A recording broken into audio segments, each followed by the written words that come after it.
सर्वधर्मपरायण पुण्यशालियों को गुरु माँ का हृदयपूर्वक अभिवादन।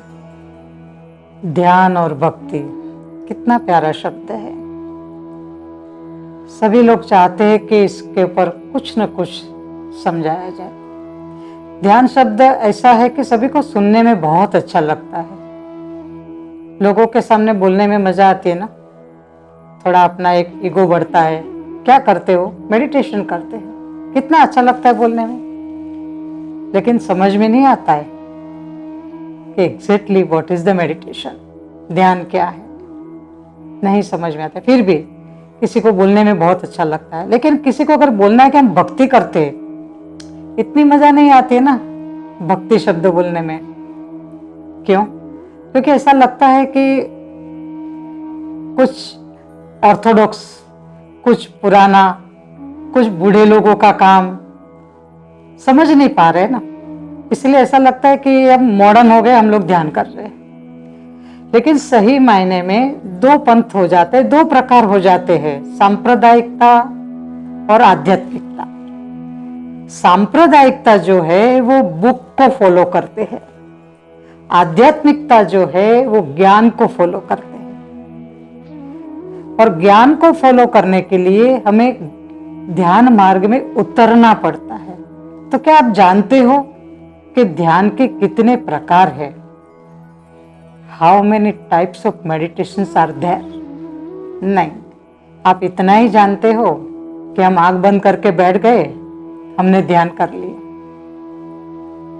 सही मायने में आप सच सच बताना, अपने आप को बताना कि जब भी आपने आंख बंद की, ध्यान हुआ कि आप सो गए या सोचने लगे। ज्यादातर लोग आंख बंद करने के बाद सोचते ही है। तो ध्यान में उतरने के लिए गुरु की आवश्यकता होती है। कैसे उतरा जाए? गहरा शब्द है। भक्ति एक अनूठी चीज है। भक्ति भी एक ध्यान का ही प्रकार है।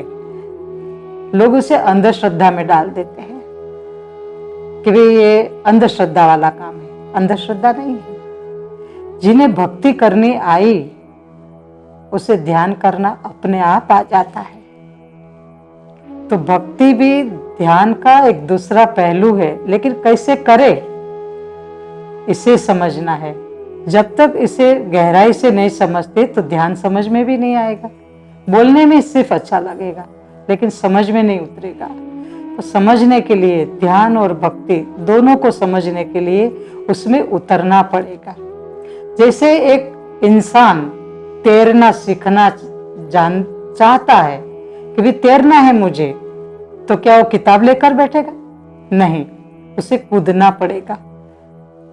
स्विमिंग पूल में कूदे या नदी में कूदे या तालाब में कूदे, लेकिन कूदना पड़ेगा। बाहर बैठ के नहीं तैर सकता है। उसी प्रकार जिसे भक्ति में भी आगे बढ़ना है तो भक्ति में डूबना पड़ेगा, ध्यान में भी उतरना पड़ेगा। तब जाके ध्यान समझ में आएगा, तब जाके भक्ति भी समझ में आएगी। तो ध्यान और भक्ति दोनों एक सिक्के की दो बाजुएं हैं। मिलन एक ही जगह पे होता है। तो कैसे बढ़ना चाहते हो? तो उसके लिए एक पथ प्रदर्शक चाहिए, एक गाइड चाहिए, एक मार्गदर्शन करने वाला चाहिए, एक गुरु की आवश्यकता होती है। जब तक गुरु नहीं होगा, न भक्ति कर पाओगे, न ध्यान कर पाओगे।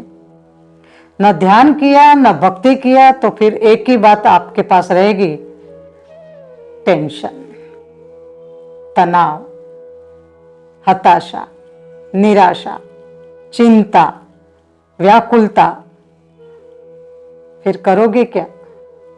कुछ नहीं। न ध्यान होगा, न भक्ति होगा, क्योंकि गुरु ही नहीं है। गुरु रहेगा तो आप दोनों चीजें अच्छे से कर पाओगे। तो उसको और गहराई में समझने के लिए और अंदर अंदर उतरने के लिए एक गुरु की उंगली थाम लो और थामे थामे धीरे धीरे एक एक स्टेप आगे बढ़ते जाओ। बस आपका कल्याण ही कल्याण है। तो शुरुआत करते हैं हम एक मंदिर से कि मंदिर किसे कहते हैं। इसे समझेंगे तो धीरे धीरे भक्ति भी समझ में आएगी, ध्यान भी समझ में आएगा, दोनों चीजें समझ में आ जाएगी। तो बस जुड़े रहे मंदिर समझने के लिए। शुभम भवतु, कल्याणम भवतु, अस्तु।